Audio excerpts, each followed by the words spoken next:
लगातार दूसरे महीने भी एफपीआई ने भारत में बिकवाली जारी रखी और 1.25 लाख से ज़्यादा के शेयर बेच डाले।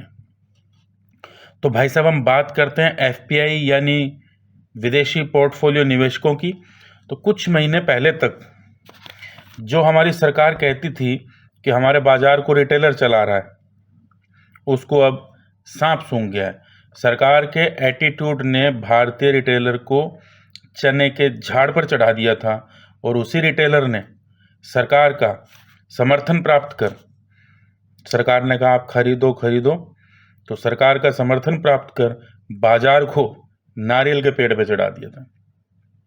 एक ऐसा टाइम था जिस शेयर को रिटेलर हाथ लगा रहा था वही शेयर 2 गुना 4 गुना 8 गुना तक भाग रहा था और बाजार बढ़ रहा था, तो विदेशी निवेशक भी टिके थे।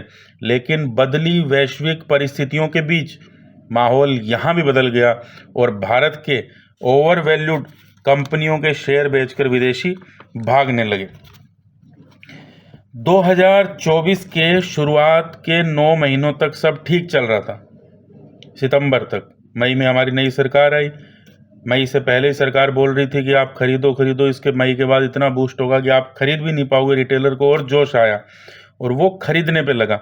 लेकिन कुछ समय पश्चात, मई के 2 से 3 महीने 4 महीने बाद, जब सितंबर आया और लगभग ये तय हो गया कि डोनाल्ड ट्रंप राष्ट्रपति बनने की कगार पर हैं या बन सकते हैं, तभी से माहौल बदल गया और सब कबाड़ा हो गया। अक्टूबर, नवंबर, दिसंबर में विदेशियों ने 1,20,598 करोड़ रुपए का माल बेचा था पिछले साल। और जो माल उन्होंने 1,20,500 करोड़ का बेचा पिछले साल, इस साल के शुरुआती 2 महीनों में ही लगभग इतना माल वो बेच चुके हैं।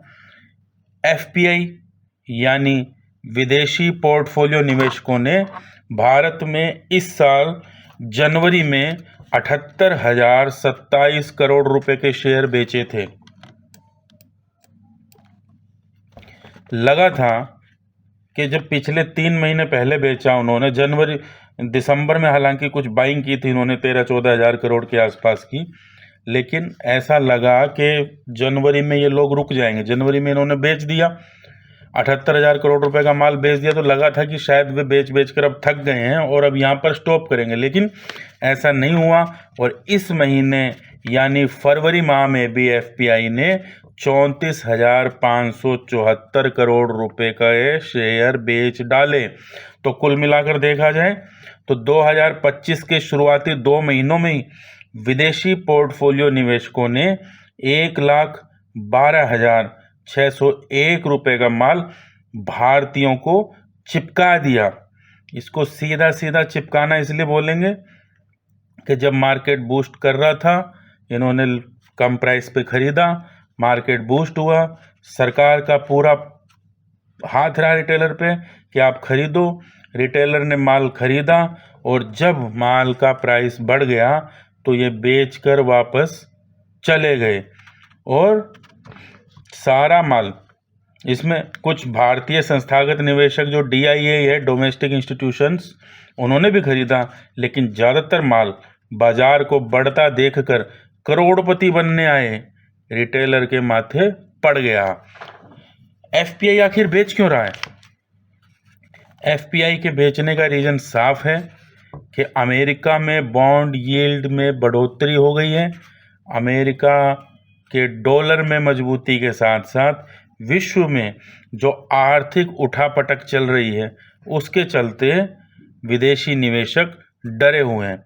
उन्हें लगता है रुपया गिरा, उन्हें क्या लगता है रुपया गिर रहा है, रुपया गिरे जा रहा है, डॉलर का प्राइस मजबूत हुए जा रहा है। तो अगर वो भारत जैसी किसी कंट्री में, भारत में भी रहते हैं, किसी दूसरी कंट्री में भी रहते हैं, तो उनको डॉलर के मुकाबले जब वो बेचकर जाएंगे कन्वर्ट करने पर जितना पैसा हाथ में आएगा, लगभग उससे ज़्यादा 1-1.5% पैसा उनको अमेरिका में बैठे बिना कुछ किए ही मिल रहा है, 4 से 5%। तो वो यहाँ क्यों आएंगे? वो अपने अमेरिका में लगाएंगे और उन विदेशी निवेशकों के डर के चलते भारतीय बाजार चारों खाने चित हो गए। ये कब तक उठेगा, इस पर सरकार को ध्यान देना होगा। जो रिटेलर है वो सरकार की तरफ ही देख रहा है कि सरकार कुछ करे तो मार्केट का हाल कुछ अच्छा हो।